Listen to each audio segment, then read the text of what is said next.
wabarakatuh.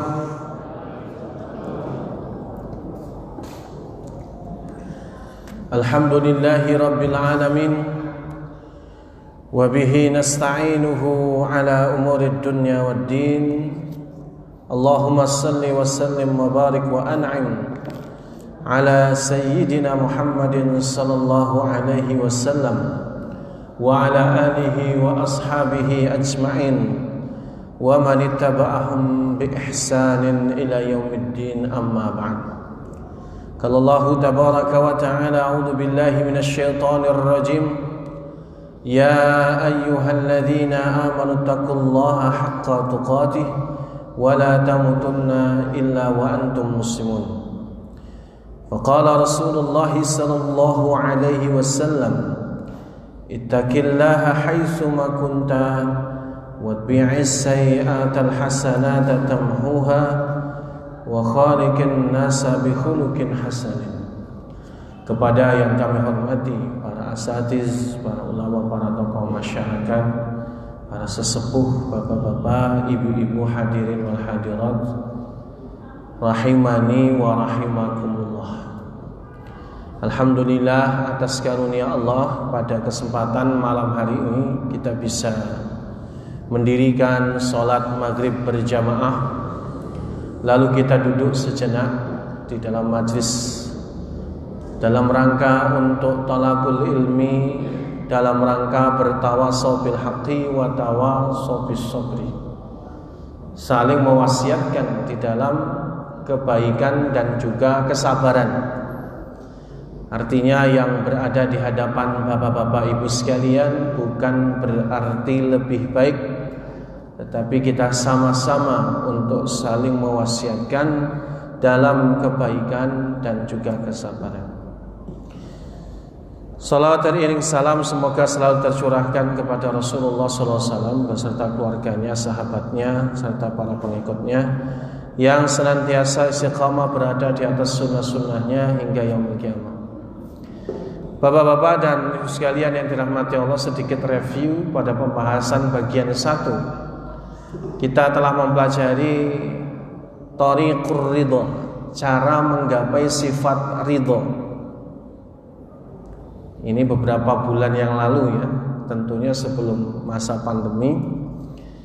Sedikit kita ulas, sedikit untuk mengingat bahwa untuk menggapai satu sifat ridho, kemarin kita membahas harus dengan cara kita bersabar di atas musibah dan di atas ketaatan kepada Allah Subhanahu wa taala. Kemudian yang kedua, berdoa kepada Allah agar dikaruniakan sifat ridho. Karena ridho itu ada di dalam hati dan Allah yang menguasai hati. Kalau kita pengen mendapatkan sifat ridho, maka minta sama Allah tabaraka wa ta'ala. Kemudian yang ketiga adalah ma'rifatullahi subhanahu wa ta'ala, yaitu mengenal Allah subhanahu wa ta'ala, yang melahirkan satu husnuzan kepada Allah tabaraka wa ta'ala. Kemudian yang kedua adalah tawakal kepadanya. Ini pembahasan kita pada bagian yang pertama. Sekarang masih dalam judul menggapai sifat ridho. Bagaimana caranya? Selanjutnya adalah al-qabulu bima qasamahullahu ta'ala, menerima atas semua pemberian Allah subhanahu wa ta'ala. Ada 4 indikator seseorang itu memiliki sifat ridho. Su'ila Yahya bin Mu'az, ada seorang ulama yang bernama Imam Yahya bin Mu'az, pernah ditanya, mata yablughal 'abdu maqamar ridha, kapankah seorang hamba itu berada pada maqam atau kedudukan sifat ridho? Faqala, maka kemudian beliau rahimahullah menjawab, idza aqama nasah ala arba'ati usul. Kalau jiwanya itu memiliki 4 pondasi. Yang pertama, ketika dia mengatakan in a'taitani qabiltu. Ya Allah, apa yang kau berikan kepadaku, aku terima seluruhnya. Baik banyaknya atau kecilnya, saya terima. Jadi ini tanda awal orang memiliki sifat ridho. Jadi orang yang pertama kali memiliki sifat ridho, tanda awalnya dia menerima semua pemberian dari Allah Tabaraka wa Ta'ala. Dia tidak memandang banyaknya, dia tidak memandang sedikitnya, tetapi dia yakin bahwa apa yang Allah berikan kepadanya adalah cukup. Nah, pembahasan kemarin, husnuzan kepada Allah Subhanahu wa Ta'ala. Kemudian yang kedua, wa in mana'tani raditu. Dan apabila engkau menahan dariku sebagian daripada nikmat-nikmatmu, aku ridho, aku berserah diri. Ini juga tanda seseorang punya sifat ridho, bahwa Allah Tabaraka wa Ta'ala, Allah memberikan kepada siapa yang Allah kehendaki, dan Allah juga menahan pemberian, karena Allah punya sifat al-mani', yaitu menahan pemberian kepada siapa? Kepada siapa yang dikehendakinya. Yang jelas Allah Tabaraka wa Ta'ala berfirman, tilkal ayyamu nudawiluha bainan nas. Yang namanya hari Allah pergilirkan di antara manusia. Ada kalanya sedih, ada kalanya bahagia, ada kalanya mudah, ada kalanya susah, ada kalanya bertemu, ada kalanya berpisah, ada kalanya sehat, ada kalanya sakit. Jadi orang yang memiliki sifat ridho, ketika Allah beri dia terima, ketika Allah tahan pemberian itu, ya dia menerima juga, dia berserah diri kepada Allah Subhanahu wa Ta'ala, menjadikan itu adalah yang terbaik. Kemudian yang ketiga, wa in taraktani abidtu. Apa yang kau tinggalkan berupa syariah, aku menyembah atau beribadah. Ini salah satu di antara indikator orang punya sifat ridho. Syariat Allah apapun yang memang itu ada datangnya dari Allah Ta'ala dan baginda Rasulullah Sallallahu Alaihi Wasallam, maka dia beribadah dengannya. Tidak mengambil sebagian lalu membuang sebagian yang lain. Jadi orang yang memiliki sifat ridha, semua yang datang dari Allah, maka dia berserah diri kepadanya dan kemudian beribadah dengan semaksimal kesanggupannya. Makanya Rasulullah SAW pernah bersabda, wa ma amartukum bihi fa'tu minhu mastata'tum. Apa yang aku perintahkan kepadamu, maka tunaikanlah sekuat tenagamu. Bukan ala kadarnya ya Pak ya Bu, tapi sekuat tenagamu. Karena Islam itu la yasirun ala mayyasarallahu alaihi. Pada hakikatnya semua syariah Allah adalah mudah. Innallaha yuridu bikumul yusra wa la yuridu bikumul usra. Al-Baqarah 185 ya. Sesungguhnya Allah menghendaki bagimu kemudahan dan Allah tidak menghendakimu kesukaran. Bukan berarti kalau dalam bersyariat itu kita ambil yang mudah, yang sulit tidak mau dikerjakan. Salah satu yang harus kita garis bawahi Bapak Ibu, harus kita tanamkan dalam diri kita kalau kita pengen punya sifat ridha, semua syariat sekalipun sulit di mata nafsu kita, pada hakikatnya mudah. La yukallifullahu nafsan illa wus'aha. Allah tidak memberikan beban kepadamu apa yang di luar batas kesanggupanmu. Beban taklif di sini adalah syariat. Kita lihat, syariat itu tidak ada yang sulit. Tidak ada yang sulit. Yang bikin sulit siapa? Diri kita sendiri kan. Makanya Rasulullah SAW sampai menyindir kan, langkah yang berat itu adalah menuju masjid misalnya. Yang bikin berat apa? Pertama, qillatu ilmin, sedikitnya ilmu. Kemudian yang kedua adalah du'ful iman, yaitu imannya lemah. Yang jelas yang ketiga, ini karena banyak kotoran dalam jiwanya. Jadi yang bikin berat itu adalah nafsunya, hatinya yang kotor. Maka kita katakan tadi ada orang main futsal ya 2 kali 45 jam non-stop kuat ya. Tapi giliran sholat 2 kali 45 menit, Masya Allah, itu luar biasa. 5 menit 10 menit saja sudah rasanya lama bagi orang-orang yang tidak khusyuk. Makanya Allah berfirman, wa innaha lakabiratun illa 'alal khashi'in. Sesungguhnya salat itu berat kecuali bagi orang yang khusyuk. Kemudian yang keempat, wa in da'autani ajibtu. Jika engkau memanggilku, aku memenuhi panggilanmu. Maknanya apa?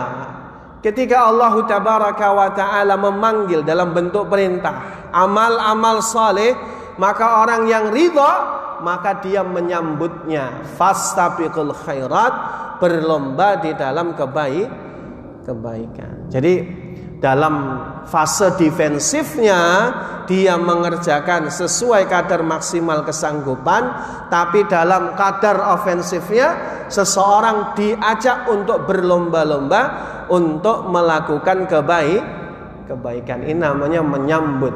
Orang kalau dipanggil dia segera datang, ini namanya orang yang menyambut panggilan.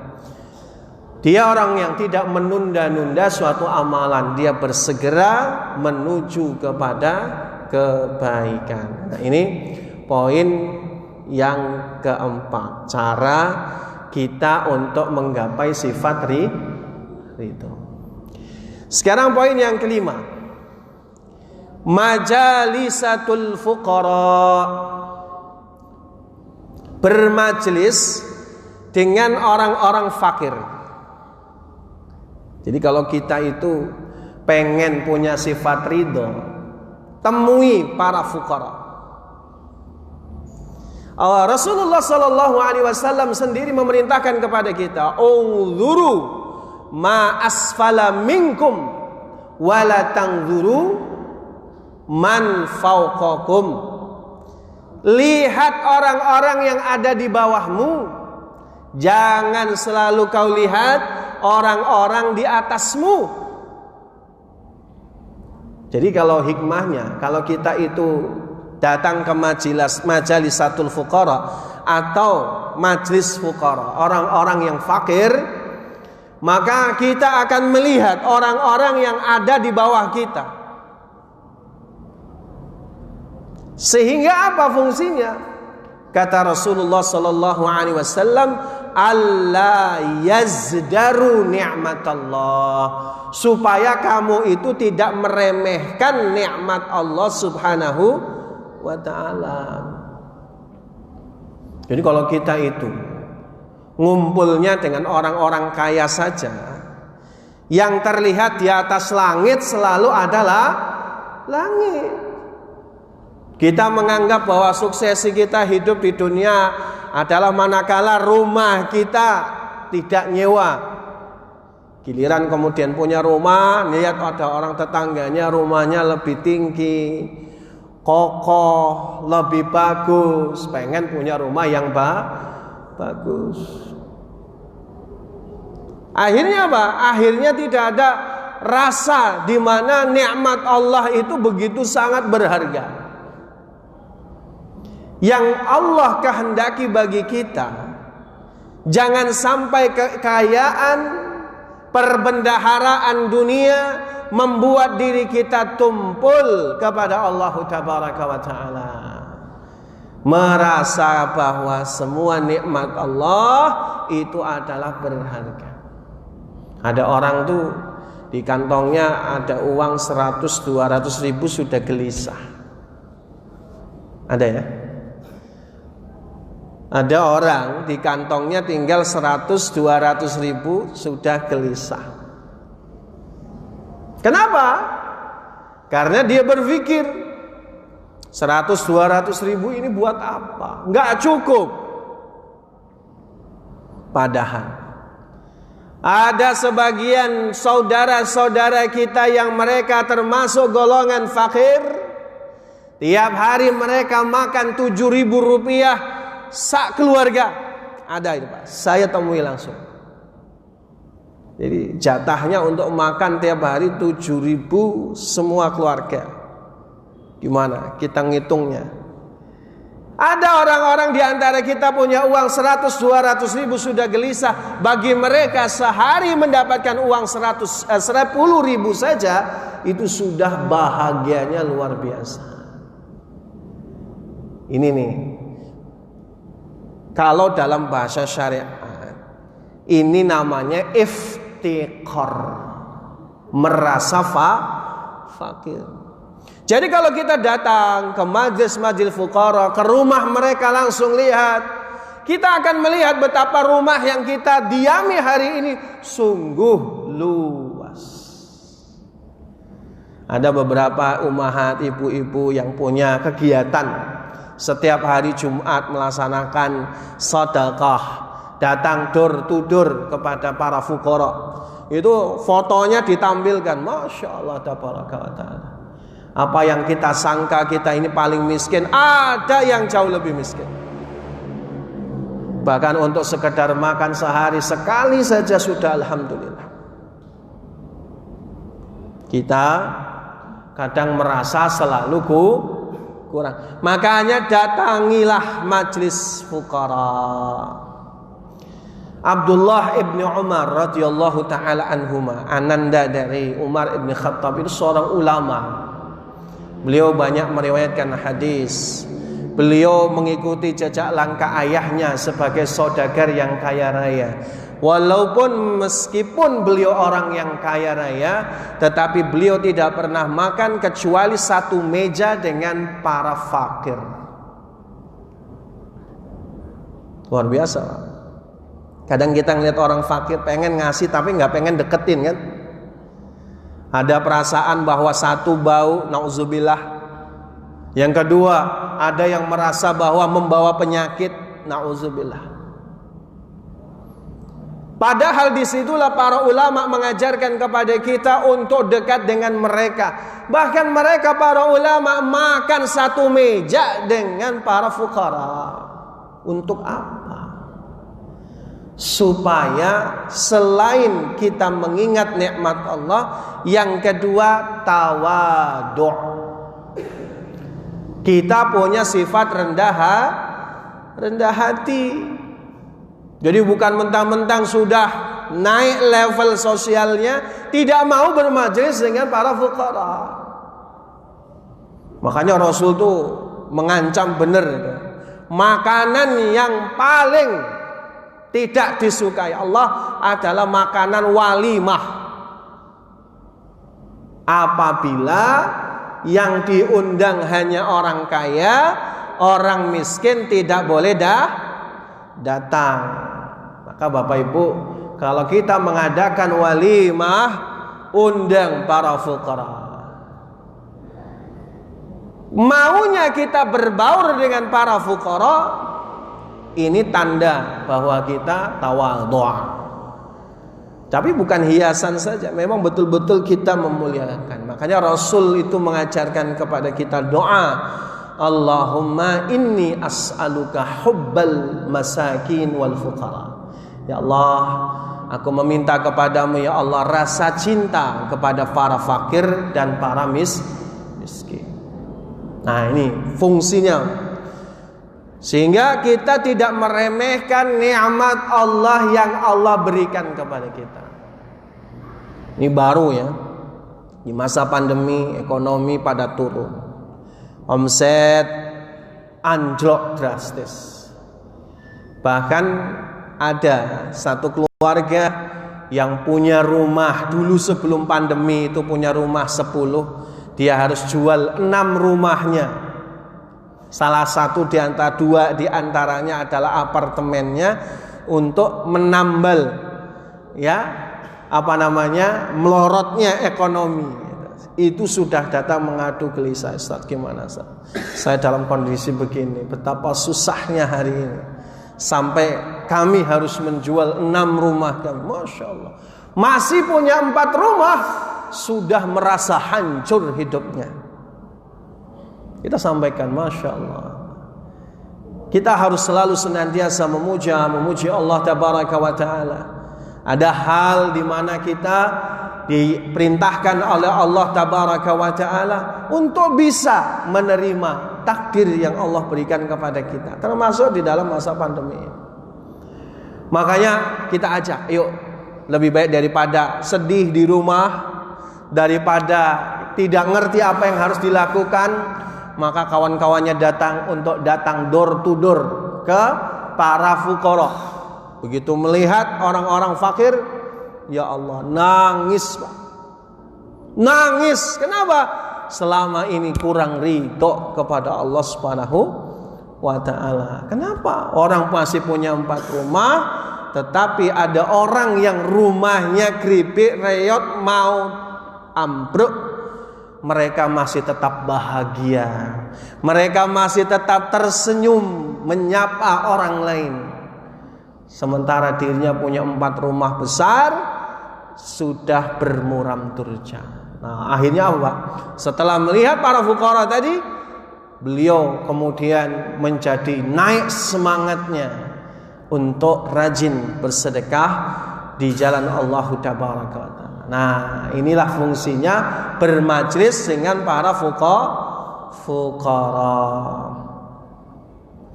Para ulama mengatakan, man jalasa ma'al fuqara zadahullahu ridha bima qasamahu lahu ta'ala. Barang siapa yang bermajlis bersama para fuqara, maka Allah Tabaraka wa Ta'ala akan menambahkan sifat ridha atas apa yang Allah bagikan untuknya. Jadi fungsinya jelas. Jadi kalau Bapak Ibu masih sedih, ayo, kalau mau pengen tahu ketemu di Bandar Lampung ini banyak, bisa hubungi kami kalau pengen ketemu dengan fuqara. Ya, siapa saja yang punya, yuk datang ke fuqara, bermajlis, Masya Allah. Supaya apa? Kita lebih ridho dengan semua takdir Allah Subhanahu wa Ta'ala. Kemudian yang ke-6, zikrul maut, mengingat mati.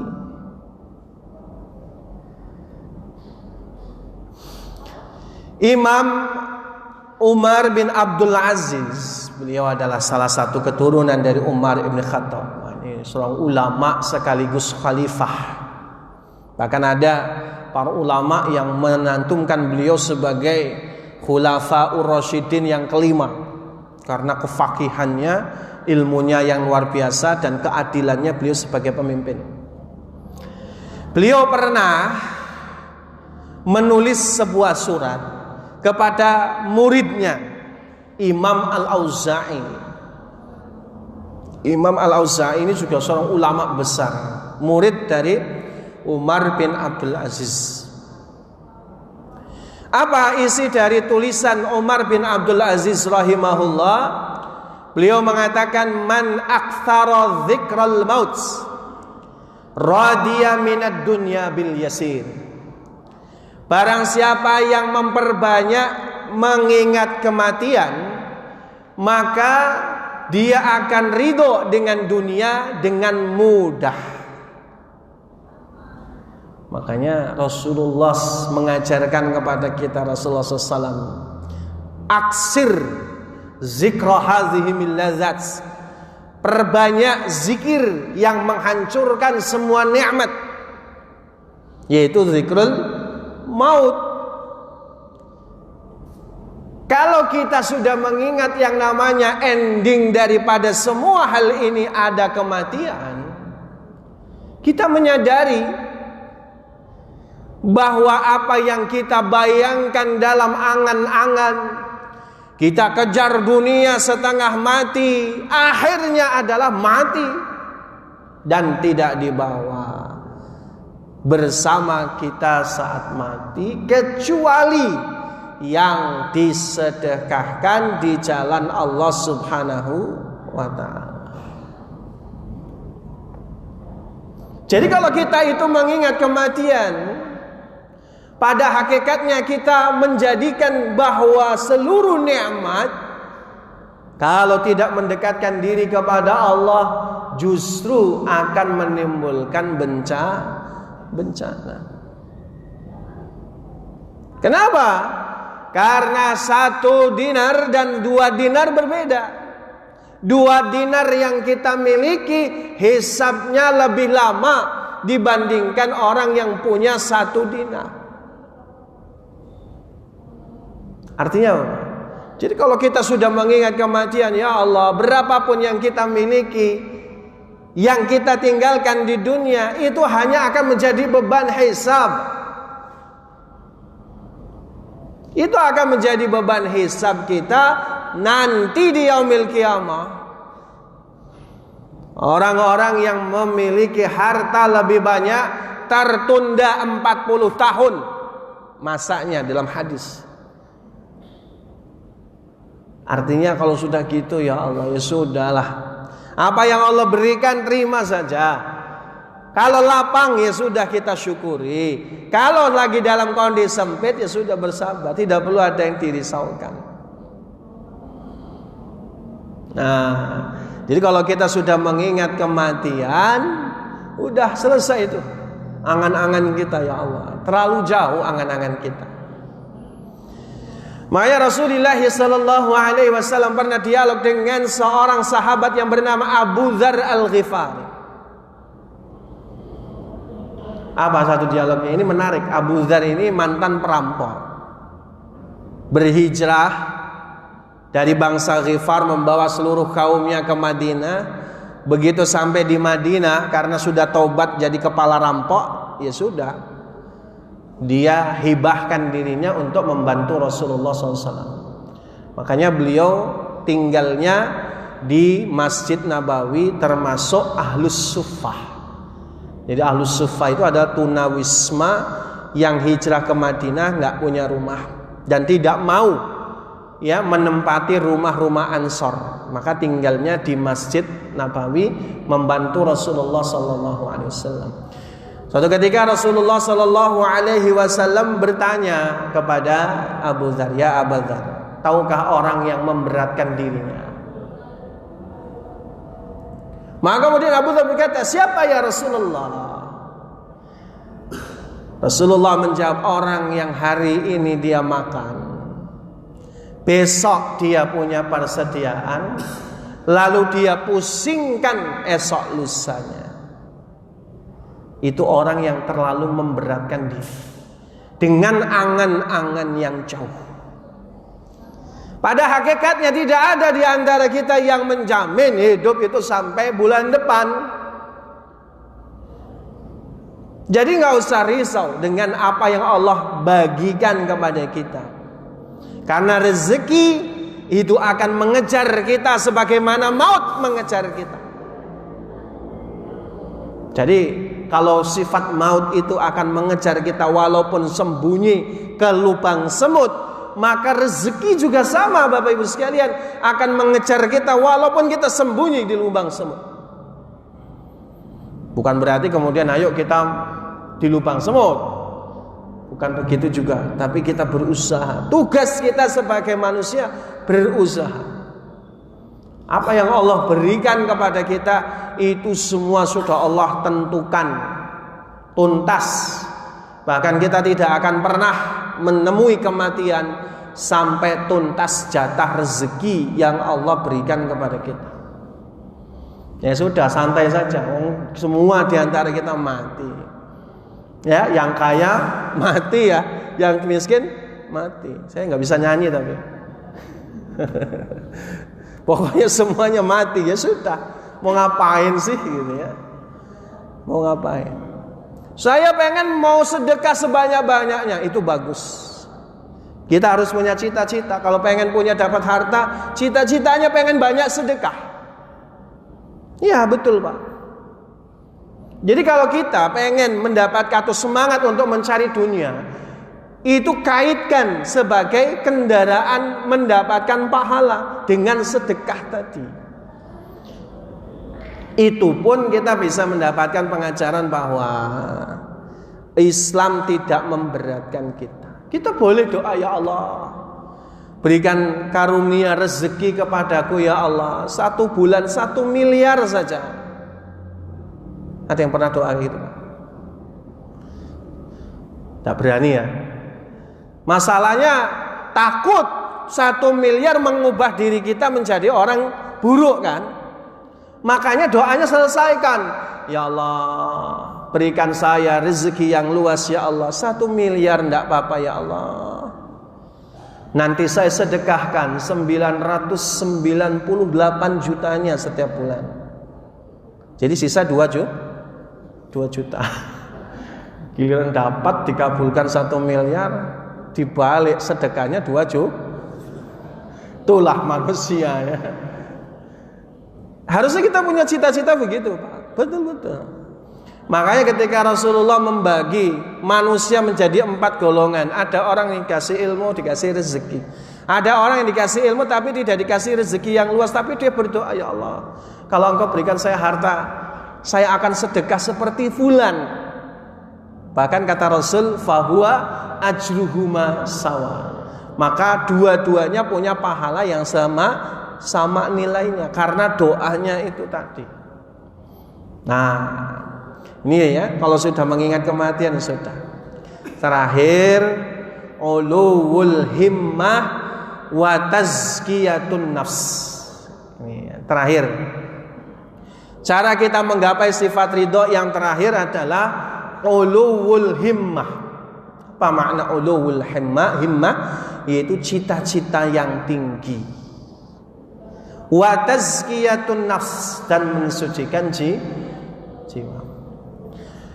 Beda yang tadi kita sebutkan tulul amal, yaitu panjang angan-angan, dengan ulul himmah, tingginya cita-cita, itu berbeda.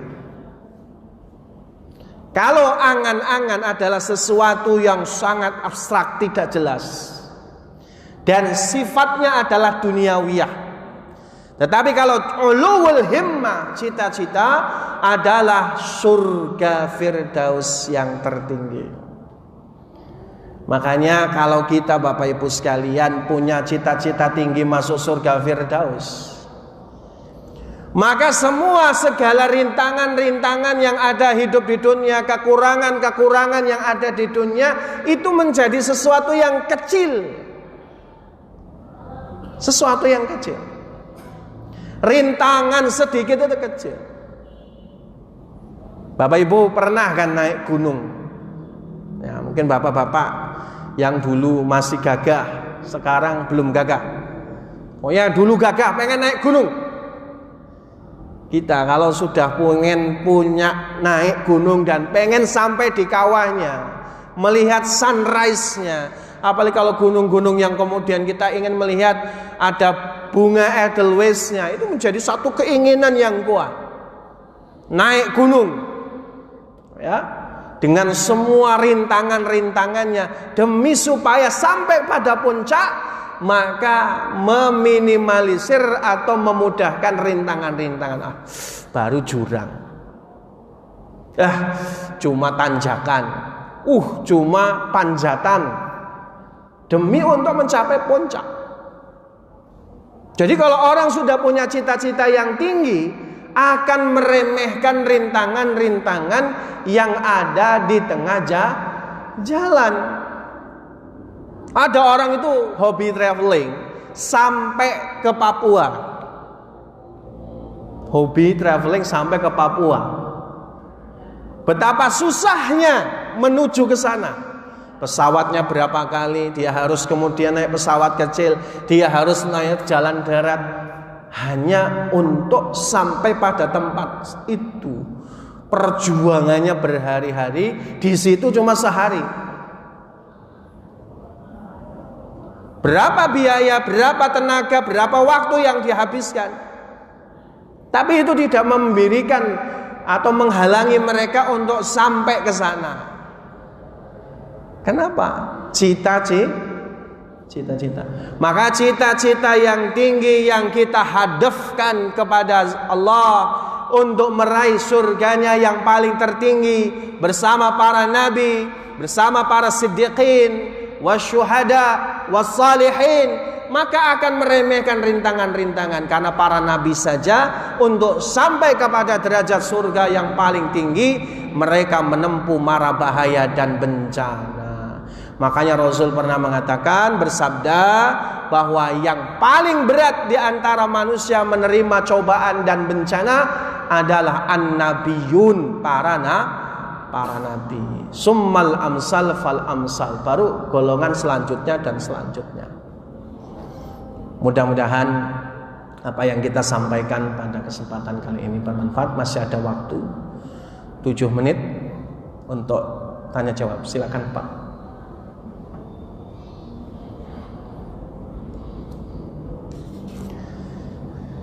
Sudah paham semua kayaknya. Ada yang mau nambahkan? Cukup Pak. Saya kalau nggak ada pertanyaan saya genapkan. Baik, sambil nunggu yang bertanya saya lanjutkan. Bapak Ibu sekalian yang dirahmati Allah Subhanahu wa taala. Bahwasanya ketika kita sudah berazam untuk mendapatkan sifat ridho, maka Allah akan mudahkan. Masalahnya yang sering terjadi adalah lemahnya kita punya azam.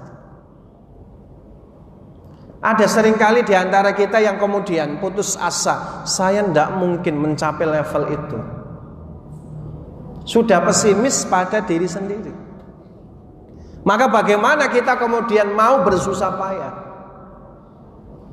Karena pada hakikatnya Bapak Ibu sekalian, siapa yang ingin mengubah dirinya, maka dia harus berpahit-pahit. Apalagi ini sudah menjadi karakter bawaan kita. Panas dikit ngeluh, hujan dikit ngeluh, sakit dikit ngeluh, kurang rezeki sudah suzon kepada Allah. Ini sifat buruk. Kita harus letakkan ini sifat buruk. Maka kita harus bersihkan, bertahalli namanya. Kita harus bersihkan. Kenapa? Karena sekali lagi, kalau kita pengen berubah, ya kita harus bisa menelan pahitnya obat untuk sembuh. Wong sakit itu harus minum obat. Dan biasanya obat mujarab itu pahit. Biasanya ya. Artinya ketika kita pengen sembuh, ya harus mau menelan pahitnya yang namanya obat.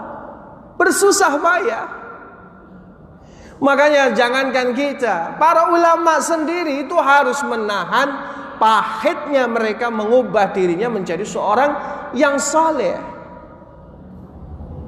Makanya ada orang yang melaksanakan ibadah para ulama seperti Imam As-Sa'labi itu kan, ta'abbadtu bi 20 sanah, saya beribadah kepada Allah, menyeret-nyeret untuk beribadah kepada Allah itu 20 tahun. Wa tana'amtu ba'dah, baru merasakan nikmat setelah 20 tahun. Seorang ulama mengubah dirinya membutuhkan 20 tahun untuk mencapai derajat kesolehan. Jadi kalau kita baru ngaji setahun, 2 tahun, 5 tahun Pak, ya masih banyak rentang waktu untuk kita banyak belajar. Kalau ilmu sebetulnya Ustadz menyampaikan, kita dengarkan, kita catat itu dapat. Tetapi untuk sampai kepada dalam diri kita, jiwa kita, mengubah diri kita, ini harus terus berulang-ulang. Latihannya luar biasa. Jadi memang nggak bisa membalikan seperti membalikan mudahnya membalikan telapak tangan, itu nggak bisa. Kita harus betul-betul menahan diri kita, menahan peritnya, pahitnya, perihnya perubahan-perubahan yang ada pada diri kita. Supaya apa? Supaya kita menjadi lebih baik. Makanya tadi kita di awal sampaikan, yang ada di hadapan Bapak Ibu belum tentu yang terbaik. Belum tentu kemudian merasa sudah selesai, kemudian Bapak-bapak Ibu dan sekalian yang belum, enggak. Bisa jadi Bapak Ibu yang sudah merasakannya. Ya. Artinya ilmu yang kita ajarkan ini sebagai bekal. Nanti suatu waktu di suatu kondisi kita bisa mengarahkan diri kita untuk bisa mencapai derajat sifat ridho. Satu hal terakhir yang ingin saya gariskan, Bapak Ibu sekalian yang dirahmati Allah. Allah Tabaraka Ta'ala itu mensifati manusia adalah zaluman jahula, zalim jahil. Dalam riwayat, dalam ayat yang lain, dha'ifa, lemah. Artinya apa? Bahwa memang sudah ditakdirkan Allah manusia dalam kondisi lemah, dalam kondisi bodoh, dalam kondisi jahil, dalam kondisi zalim. Maka hanya bisa dengan menyandarkan diri kepada Allah yang lawan daripada semua sifat buruk kita. Kalau kita jahil, Allah yang maha berilmu. Kalau kita lemah, Allah Al-Aziz yang maha perkasa. Kalau di antara kita adalah zalim, Allah yang maha adil. Pautkan, sangkutkan, sandarkan diri kita, bukan pada diri kita sendiri. Maka sekali lagi kita harus menyandarkan kepada Allah Tabaraka wa Ta'ala, bukan kepada diri kita. Makanya salah satu di antara bencana bagi kita adalah ketika kita dibiarkan Allah mengurusi diri kita sendiri. Bencana itu, Pak. Makanya kita diajarkan berdoa oleh Rasulullah setiap pagi dan sore agar apa? Meminta kepada Allah jangan menyerahkan urusan kita ini hanya kepada kita, tapi di tangan ya Allah Tabaraka wa Ta'ala. Kun fayakun, Allah pasti akan kehendaki, Allah pasti akan terjadi. Jadi artinya sudah sandarkan saja kepada Allah Tabaraka wa Ta'ala. Jadi tidak ada alasan bagi kita sebetulnya untuk tidak meridhoi semua yang Allah takdirkan kepada kita. Barakallahu fikum. Insyaallah pada kesempatan yang akan datang kita akan membahas yakni samratur ridho, buah-buah dari sifat ridho. Aku qouli hadza astaghfirullah wa lakum wallahu a'lam bissawab. Wabillahi taufiq wal hidayah. Wassalamualaikum warahmatullahi wabarakatuh.